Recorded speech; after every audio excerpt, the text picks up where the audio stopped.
Хайырлы иртә, Татарстан дәүләт телевидениесенең яңалыклар тапшыруын башлыйбыз. Студияда Гөлназ Ибрахимова бүгенге чыгарылышта. Батырлыкка мәдхия башкалабызның Бөек Ватан сугышы музейында Михаил Девятаевка багышланган күргәзмә ачылды. Республика урманнарында янгын чыгу куркынычы саклана, яшел зоналар белгечләрнең катгый контролендә тора. Халык мәнфәгатьләре алгы планда. Башкалабыз бистәләрен үзәкләштерелгән шелтәрдән су белән тәэмин итүгә кайчан күчеп булыр.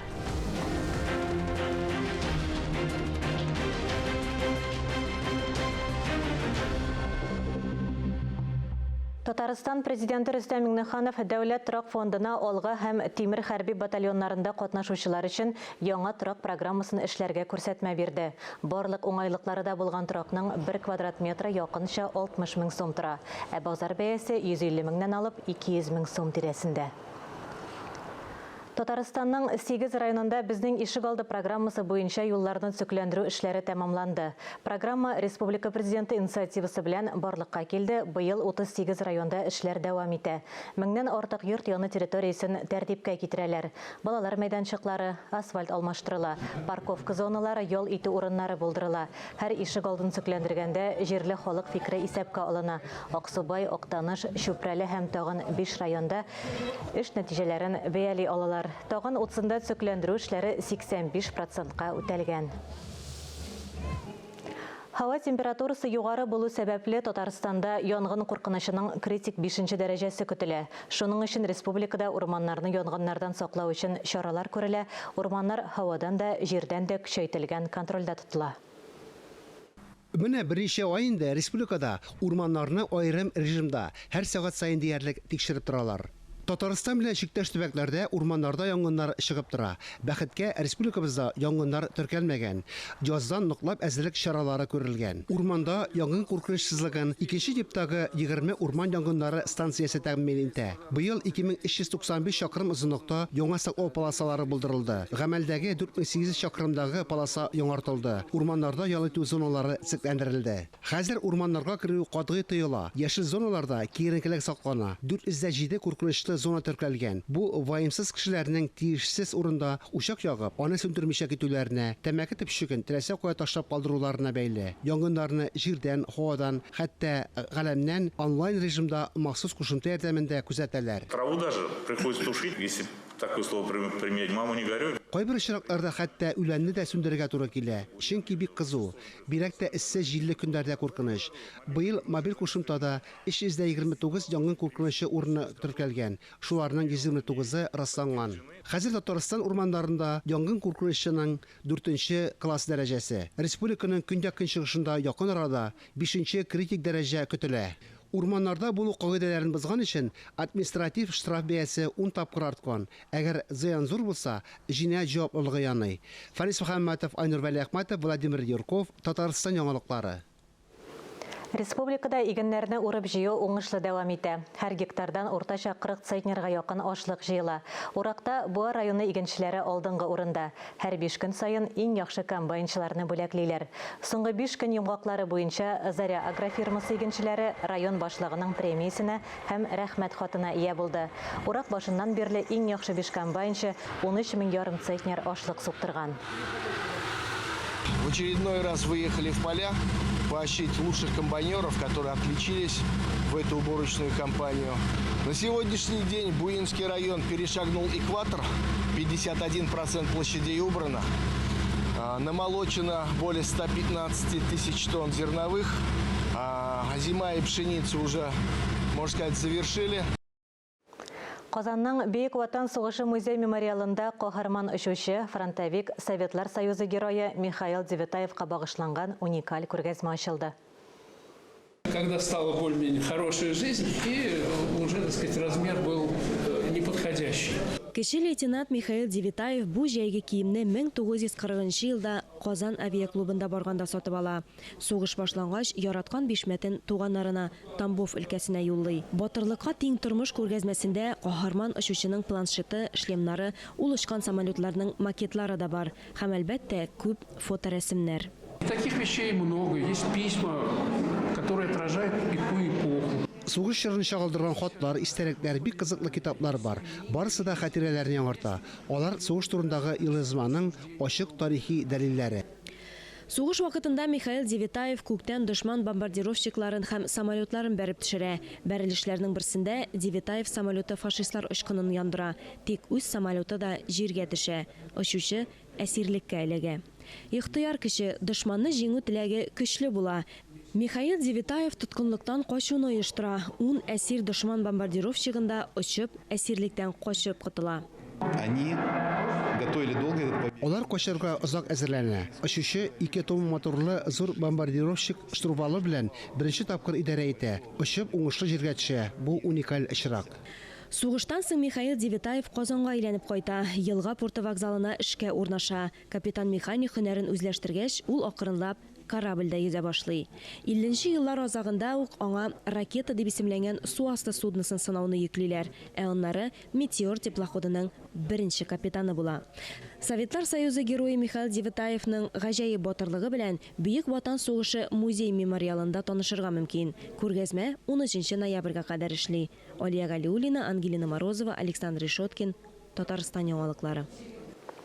Арча районында 2 спорт мәйданчыгы ачылды. Яңа объектлар балалар һәм яшүсмерләр өчен тернәкләндерү үзәгендә барлыкка килде. Шиканас авылында урнашкан әлеге үзәктә мөмкинлекләре шикләнгән балалар һәм яшүсмерләр дәвалана. Мәйданчыкларны үз акчасына Арча иганәчесе Илшат Газизов төзеде. Эшмәкәр үзе дә бала чагыннан спорт белән мауга, башкаларны да спортка җәлеп итү максаты белән футбол манежлары һәм спорт мәйданчыклары төзергә булган. Ачылыш тантанасында Илшат Газизовка район башлыгы һәм авылдашлар рәхмәт белдерде. Яңа мәйданчыкларда волейбол һәм футбол буенча турнирлар башланды инде. Ә яшь спортчылар республика ярышларында лаеклы чыгыш ясарга әзерләнә. Районда инде моның өстендә инде эш алып барыла. Төрле программалар бар, федераль программалар, республика программалары. Шул ук вакытта инде шундый Зөлфия апай белән Мансур абый үстергән егетләр менә шушылай итеп районга ярдәм итәләр. Инде алар дагы үз өлешләрен саллыгына кертәләр. Ишап Мансур тагын бер тапкыр сезгә бик зур рәхмәт. Республикада эчәк йогышы китереп чыгарган авырулар саны арткан. Табиблар аның сезонлы чир булуын аңлата. Сәламәтлеккә иң куркыныч йогышның берсе сальмонеллез. Аны юктыргач кешенең тән температурасы күтәрелә, көчле авыртулар башлана. Балалар бигрәк тә авыр кичерә. Йогыштан ничек сакланырга хәбәрчебез ачыклады. От цвета она уже прозрачная, значит оно свежее. Проверяем, как люди не отравились, тоже страшно. Сәүдә киштәсенә куйганчы барлык йомыркалар да сыйфат тикшерүен узарга тиеш. Киштәдәге товарны бик тиз арада сатып алып бетерәләр. Если у нас яйцо остается, Бездә йомырка кала икән, без аны кире тикшерүгә җибәрәбез. 3 көнгә яңа йомырка китерәләр. Они вкусные, говорю, вот что боятся, я уже 5 лет беру. Сатып алучылар продуктларның сыйфатына ышана. Роспотребнадзор белгечләре әйтүенчә, хәтта яңа китерелгән продукт аша да саклау яки әзерләү кагыйдәләре бозылса, чирне яктырырга мөмкин. Хәзер республикада эчәк йогышы авырулары белән чирләүчеләр арта. Иң куркынычы сальмонеллез. 2022 елның узган 7 айында сальмонеллез белән авыручылар санының 28,8% кадәр артуы күзәтелә. 260 очрак теркәлгән. Йогышны ит йомырка аша яки шәхси гигиена кагыйдәләре бозылганда юктырырга мөмкин. Санитар дезинфекция режимын үтәмәү сәбәпле соңгы тапкыр 41нче мәктәп каршындагы балалар бакчасында йогыш ачыкланды. Сальмонеллез беренче тәрбиячедә табылды. Балаларда да, өлкәннәрдә дә авыру билгеләре бер үк төрле. Тик сабыйлар чирне авыррак кичерә. Они быстрее обезвоживаются. Балалар организмында су тизрәк кими, күңелләре булганып яки эшләре йомшарып, сыйыклыкны югалталар. Бу бактериялы өзлегүләр. Йогышны эләктермәс өчен гади кагыйдәләрне үтәргә, азык-төлекне, кулларны җентекләп юарга, яраклылык вакытын һәм саклау шартларын күзәтеп торырга кирәк. Фаниса Хәммәтов, Фәригина Сафиуллина, Дамир Мөхәммәтханов, Татарстан яңалыклары. Берникадәр тәнәфестән соң Казан шәһәре башкарма комитетының социаль мәсьәләләр буенча урынбасары Гүзәл Сәгыйтова белән әңгәмә тәкъдим итәрбез. Бездән аерылмагыз. Эфирда яңалыклар программасы дәвам итәбез. Башкалабыз бистәләрен су белән тәэмин итүне үзәкләштерелгән шелтәр буенча булуын көтәләр. Бу уңайдан Казан тирәсендә инфраструктура мәсьәләләрен хәл итүгә 3 миллиард сум кирәк. Әлеге сумманы Башкала мэриясендә исәпләп чыгарганнар. Быел нәрсәләр эшләргә җыйналар, хәбәрчебез белеште. Вот так. И начинаем вот так работать. Казанның Самосырова бистәсенең беренче гаиләсе өчен бу кое бердән-бер су чыганагы. Көн сайын Антонина Чурочкина да шуннан файдалана. Бистә Казан составына керми, су һәм үзәк канализациягә ихтыяҗ зур. Канализацию центрально обязательно здесь надо. Иначе все без воды останутся. 20 ел эчендә бистә беренче тапкыр үскән, төзелеш арта. Димәк, үзәк су белән тәэмин итүгә ихтыяҗ һәр вакыт бар. Кыйммәтле скважиналар борауларга барысының да матди мөмкинлеге юк. Вот такой поселок он строится со всех сторон. На каждом огороде по несколько домов. Биредә зур бистә төзелә, бакчалар күп. Хәтта экология ягыннан да үзәкләштерелгән системадан су белән тәэмин итүне бик кирәкле дип уйлыйм. Самосыровадагы кебек су белән үзәкләштерелгән челтәрдән тәэмин итүне Казанның тагын 23 бистәсендә көтәләр. Экспертлар трак массивларының инфраструктура мәсьәләләрен җайга салу өчен 3 миллиард сумнан артык акча кирәк дип исәпләп чыгарганнар. Водоканал 73 трак бистәсендә 834 чакрым су үткәргеч челтәргә хезмәт күрсәтә. Әмма су белән тәэмин итү проблемалары кала. Халык су белән тәэмин итүдәге өзеклекләргә, бирәк тә эссе вакытта су җитмәүгә зарлана.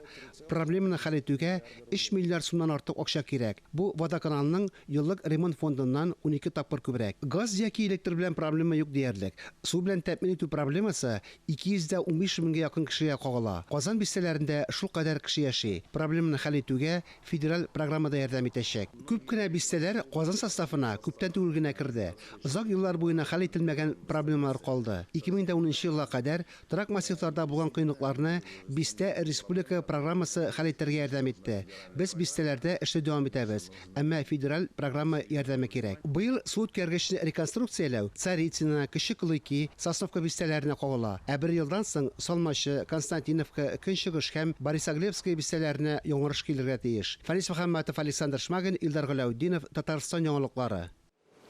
Татарстанның туризм буенча дәүләт комитеты рәисе Сергей Иванов шәһәр кунаклары һәм халкы өчен тарихи урыннар буенча экскурсия үткәрде. Программада уникаль тарихы булган заманча кунакханәләр, матбугат йорты, Татар утары һәм Шамов хастаханәсе. Минем гид проекты республиканың танылган кешеләр үткәрә торган түләүсез экскурсияләр. Беренче тарихи бина матбугат йорты, соры төстәге мәхәббәт бина хәзерге кунакханәнең гасырга якын тарихы бар.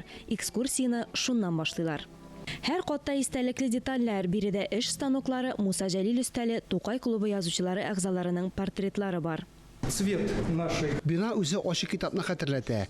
Узган гасырда биредә ТССРның иң яхшы язучылары, журналистлар эшләде. Һәр адымда тарихи кызыклы факт. Переплетный вот этот станок, мне кажется, это уникальная вещь. Тарихи татар утравын, соңрак Шамов хастаханәсе бинасын күрсәтәләр. Экскурсияны республиканың танылган кешеләре үткәрә. Алар Татарстан халкына да, кунакларга да бушлай оештырыла. Алия Галиуллина, Диана Дасаева, Александр Решоткин, Татарстан яңалыклары.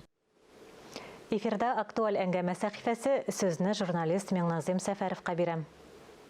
Хәерле көн, мөхтәрәм телевизор караучылар. Бу атнада Татарстан башкаласында тагын бер зур мәдәни чара, икенче Идел фестивале уздырыла.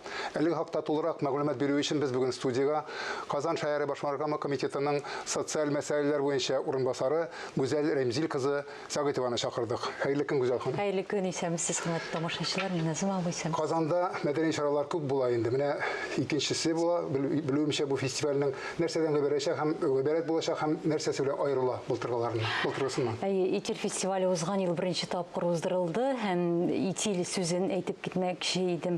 Борынгы Иделнең атамасы без инде Нурихан Фаттахның да беләбез, Суакатырны беләбез. Ул шушы атама ул мариларда, утмуртларда һаман да сакланган икән. Һәм инде менә без шушы халыкларны берләштереп, ләкин нәрсәсе белән аерыла менә бу Итил фестивале. Безнең әле мэрияның Древо жизни дигән ассамблея Татарстан Республикасының халыклар ассамблеясы белән берлектә эшләнгән шушындый агарту проекты да башланып китте быел. Анда менә без традицион фольклор турында сөйлибез. Төрле районнардан киләләр, менә соңгысы әле Чуашлар булды. Нинди генә районнардан югы, шушылай ук Ульяннан, Чуашстаннан да булдылар. Һәм ул күбрәк менә безнең традицион фольклор турында сөйли.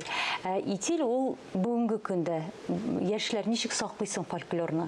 Алар музыка аша, бию Заманша. аша, нинди гәүдәләнеш ала, бармы ул, юкмы ул дигән былтыр без менә шушы сорау белән сорауны куйдык үзебезгә, һәм инде бар икән. Ләкин узган елны әле безнең күбрәк поп музыкада кирип киткән иде. Быел инде без тырыштык менә программаны төзергә күбрәк шушы этник мәдәният, этник сәнгать белән шөгыльләнүчеләр ничектер менә бәлки инде музыкаларында, бәлки инде көйләрендә ничектер шушы фольклор элементлары, фольклор заманчалаштырылган, әлбәттә. Нинди коллективлар килү көтелә регионнардан? Коллективлар күп, мәсәлән, Уен Мариэлдан, Мәскәүдән берничә бар, Байбазар бар, үзебезнең Джуна Татарстаннан, шулай ук Зәкәрия төркемнәре, алар барысы да менә фольклор тематикасында эшли бит инде. Шулай ук безнең быелгы итилнең программасының үзенчәлеге этно фолк дигән фестивальнең финалистлары да Мәскәүдә үткән. Бездә катнашачак. Беренче фестиваль хәтеремә алышмаса Казан гаилә үзәгендә үткән иде.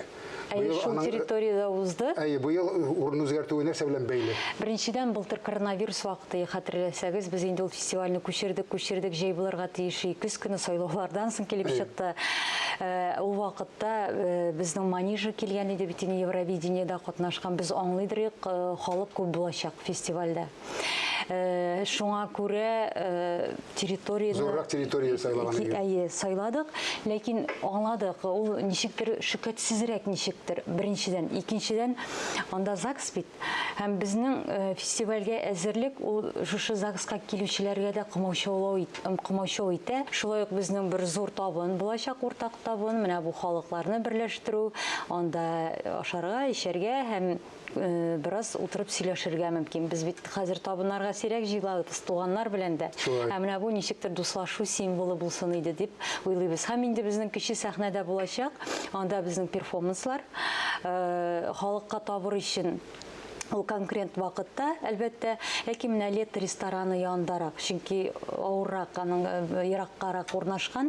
Анда безнең үзебезнең перформанслар куючылар шул ук, мәсәлән, Наил Ибраһимов, Төенләнеш дигән шагыйрьләр төркеме белән чыгыш ясаячак, бик кызыклы булыр дип уйлыйбыз. 5нче яртыда башлана, һәм 7дә Башкортстаннан кунакларыбыз шулай ук менә кызыклы перформанслар белән Наргиз Юлдашева ялгышмасам, ул киләчәк. Казан шуннан да кайный, чыккан кешеләр күрәләр, туристлар бик күп Казанда, кунаклар күп, Казан халкы гына түгел.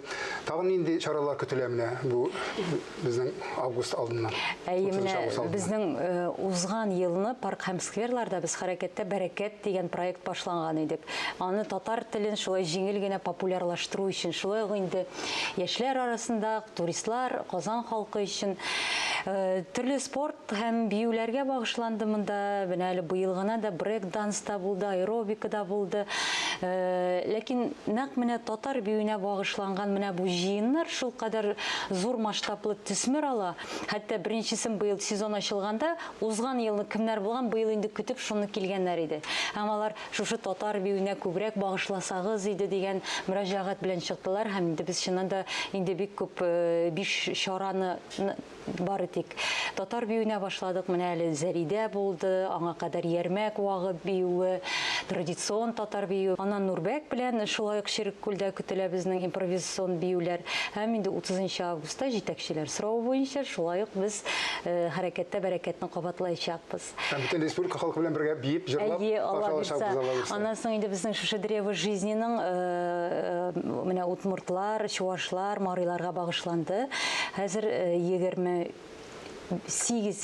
көтә безнең мордвалар белән. Мордвалар белән һәм иң зур чараларның берсе ул Казан тавышлары, Казанские голоса перформансы, театральләштергән тамаша мэрия балконнарында. Бу инде безнең монда Камал, Тинчурин театры артистлары, Кариев театры, Рус тюз артистлары катнашачак. Искәндәрне үзегез беләсез. Шулай ук Булат Гатауллин, Резидә Саляхова төп рольләрдә, инде шагыйрьләр шигырь укыячак, театр артистлары. Шулай инде Муса Маликовның булуы да көтелә саксофонда. Шундый җыр, моңга уралып узыр, һәм инде Мәскәүдән дә кунагыбызны көтәбез. Субханалла. Әле Илсур Раисовичны да көтәбез әйткәндәй.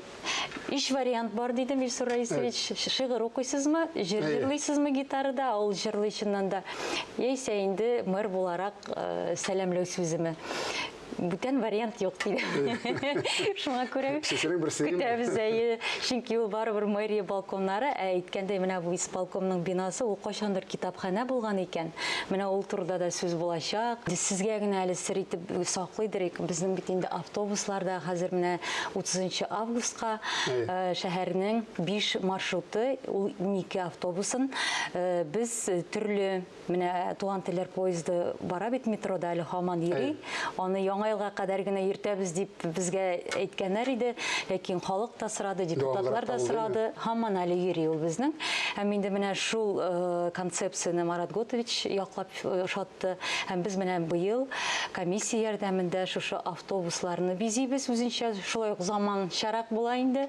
Һәм аудиогидта татар һәм рус актерлары менә бу шәһәрнең топонимикасы, шәхесләре турында сөйләячәк. Әңгәмәгез өчен бик зур рәхмәт. Чакыруыгыз өчен рәхмәт. Эшләргә насыйп булсын. Рәхмәт сезгә. Сау булыгыз. Әлеге сәгатькә шулар иде. Берничә минуттан эфирыбызны хәерле көн Татарстан тапшыруы дәвам итә.